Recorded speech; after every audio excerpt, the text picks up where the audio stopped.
Ladies and gentlemen, family, faculty, and my fellow classmates of the class of 2017. Before I begin, I would like to take a moment to thank those teachers who chose this modest speech among the outstanding collection of speeches written by my highly competent peers. I would also like to take a moment to thank all of the people who have expressed their support for me in anticipation for this speech.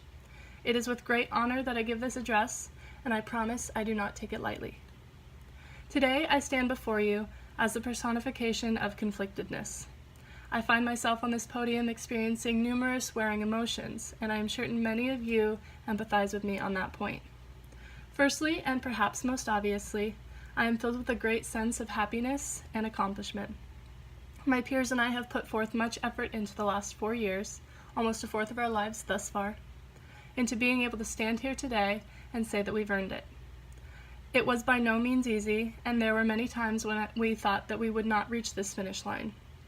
But those struggles have only made this moment sweeter.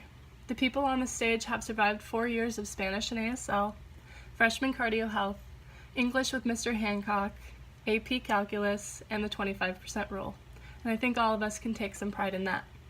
Yet my ambivalence on this day stems from the fact that this ceremony is the end of an incredible journey. While we are all ready to continue our academic endeavors, knowing that Del Oro High School has thoroughly prepared us for them, we are also filled with a deep sense of sadness and anxiety. Del Oro has been our second home for the last 4 years, and it has bordered on becoming our first.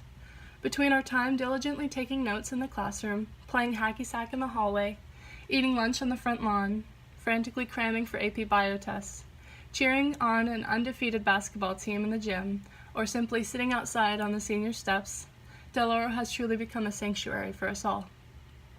Our lives have revolved around the newly refurbished Wilson Hall, and DO's intimate class size means that we have become as connected to the people of this school as we have to the buildings themselves. It may sound cliche to say that I will miss each and every one of you, but all of you in some small way have shaped me into the person I am today, so I thank you all for that. Of course, the comfort that we have attained at Del Oro makes this departure a rather anxious one, but with anxiety comes excitement. And the end of this journey signifies the start of a brand new one. As we leave behind the warmth that we have experienced at Del Oro to enter a vastly new and quite frightening terrain, I can only help but think back to the last time we were in this situation. As fresh-faced, wide-eyed 14-year-olds entering the foreboding brick edifice for the first time. Every aspect of our life seems, since that point, has been a wild roller coaster ride, but I believe all of us here would not change a thing. However, ladies and gentlemen, more than happiness, relief, fear, or sadness, I feel a very strong emotion that I cannot ignore today. More than anything else, today I feel a sense of moral obligation to others who have not been given these special opportunities. This feeling ultimately stems from the awareness of the academic, social, and emotional and psychological tools that Del Oro has blessed us with. As recipients of fortune, we, more than anyone else, should be able to understand and respect what our high school has meant and done for each and every person here. Therefore, I believe the best way to satisfy this feeling is to use these fortuitous tools to not only better ourselves, but also improve the society that surrounds us outside of these oh-so-narrow walls. I do not know the capacity in which we will be able to make this world a better and more just place, but I stand with those who wish to go forth into the world with the intent of making a positive difference.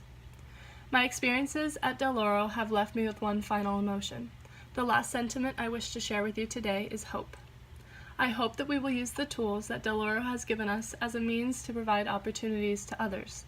I hope that we measure ourselves by the quality of our character rather than the quantity of success we achieve. I hope that the Loomis community will continue to ascend into greatness, raising noteworthy writers, star athletes, brilliant mathematicians, and all in all, beautiful men and women. I hope that, despite its minor flaws, Del Oro can prove to be the rule and not the exception as to what a school can be. Finally, I hope from the bottom of my heart that someday a class speaker can stand on this podium and look into an audience of their closest and dearest friends whom he or she would have never met without Del Oro and whom he or she will never forget. An audience of faculty members that they have a deep respect and admiration for, an audience of family members who have supported the student throughout his or her life and never asked for anything in return.